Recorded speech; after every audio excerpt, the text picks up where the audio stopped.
ഓം ശാന്തി. ഞാൻ മനസ്സും ബുദ്ധിയും ഏകാഗ്രമാക്കി അനുഭവം ചെയ്യുന്നു. ഏതുപോലെ ഈ പുറം ലോകം എന്നൊന്നില്ല.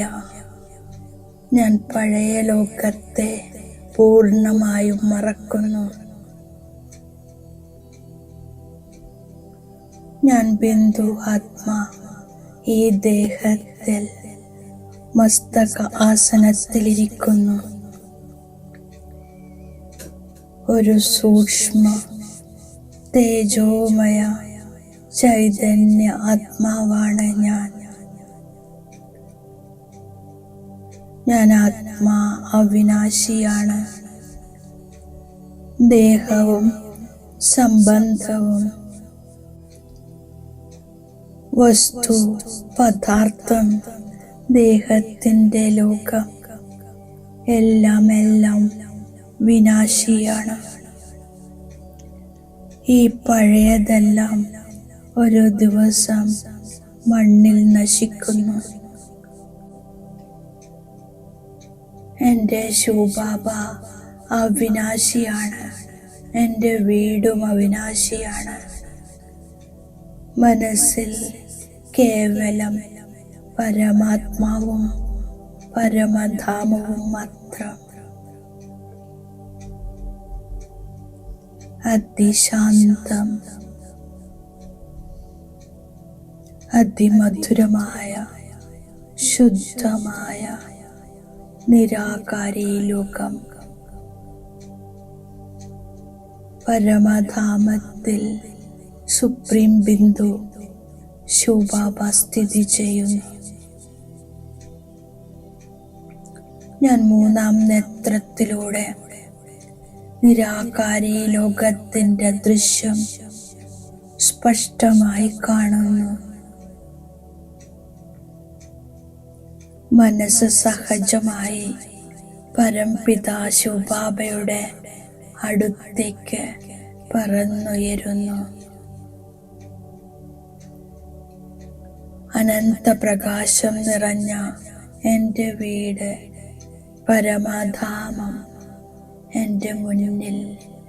പ്രിയ ശിവബാബ സർവശക്തിവാൻ, സർവോಚ್ಚ ശക്തി, സുപ്രീം ജ്യോതി. മധുരമായ ബാബ, ബാബ, ഞാൻ വളരെ കാലത്തേക്ക് അങ്ങയിൽ നിന്നും വേറിട്ടതായിരുന്നു.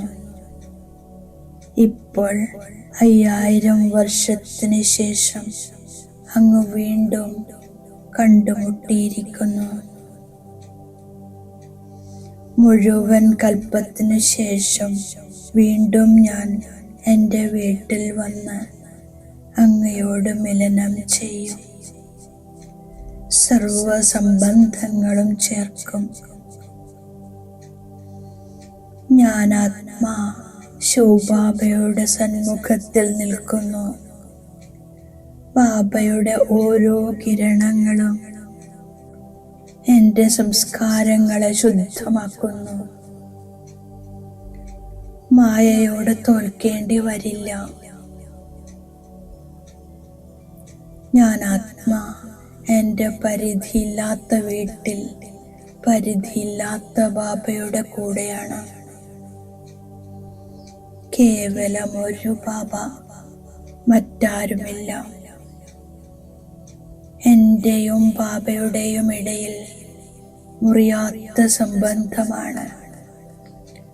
അനാദി അവിനാശി ആത്മീയ സ്നേഹത്തിന്റെ സംബന്ധമാണ്. മധുരമായ ബാബ, ഞാൻ അങ്ങയെ ഒരിക്കലും മറക്കില്ല, ഒരിക്കലും വിടില്ല. വീണ്ടും വീണ്ടും പരമധാമത്തിൽ വന്ന് അങ്ങയോട് മിലനം ചെയ്യും. ബാബ പറയുന്നു, കുട്ടി, ഞാൻ നിന്റേതാണ്.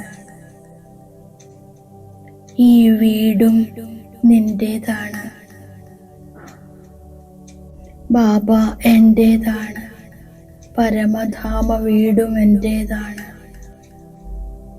ഈ ദിവ്യ അനുഭൂതിയെ ഹൃദയത്തിൽ ചേർത്ത് വെച്ച് ഞാൻ സൃഷ്ടിയിലേക്ക് വരുന്നു. മനസ്സിലൊരു ബാബ മാത്രം, പരമധാമ വീടും. സമർത്ഥനായ ബാബ കൂടെ ഉണ്ടായിരുന്നിട്ട് പോലും യജ്ഞത്തിൽ അനേക വിഘ്നങ്ങൾ ഉണ്ടാകുന്നു. ഇത് രാമ അനുസരിച്ച് ഉണ്ടാകേണ്ടതാണ്.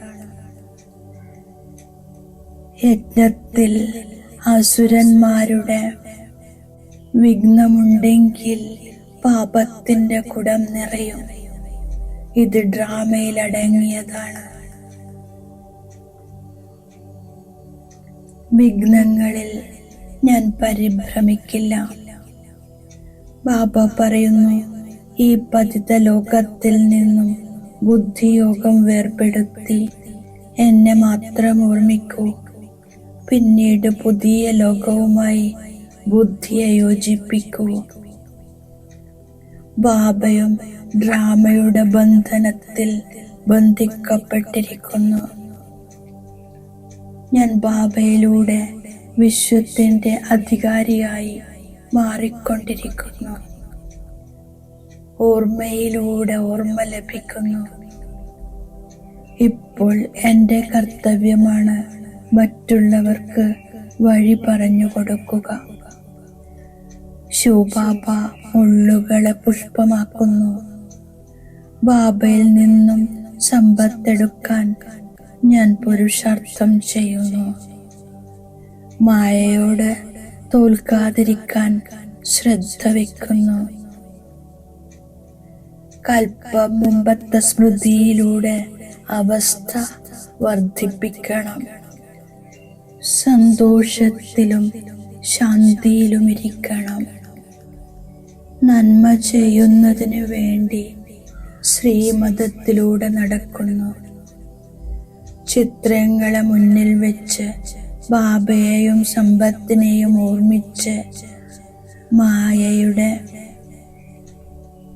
കൊടുങ്കാറ്റിൽ നിന്നും രക്ഷപ്പെടുന്നു.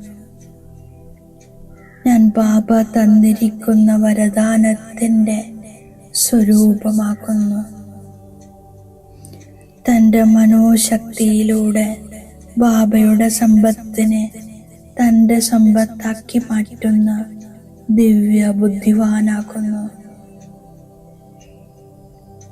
ഞാൻ മനനത്തിന്റെ സന്തോഷത്തിൽ സദാ മുഴുകിയിരിക്കുന്നു. മനനത്തിന്റെ സന്തോഷത്തിൽ മുഴുകിയിരിക്കുന്നവർക്ക് ദിവ്യബുദ്ധിയുടെ വരദാനം സ്വതവേ ലഭിക്കുന്നു. മനസ്സിന്റെ ഇളക്കങ്ങളെ സമാപ്തമാക്കാനായി നിർണയശക്തിയെ വർദ്ധിപ്പിക്കൂ. ഓം ശാന്തി.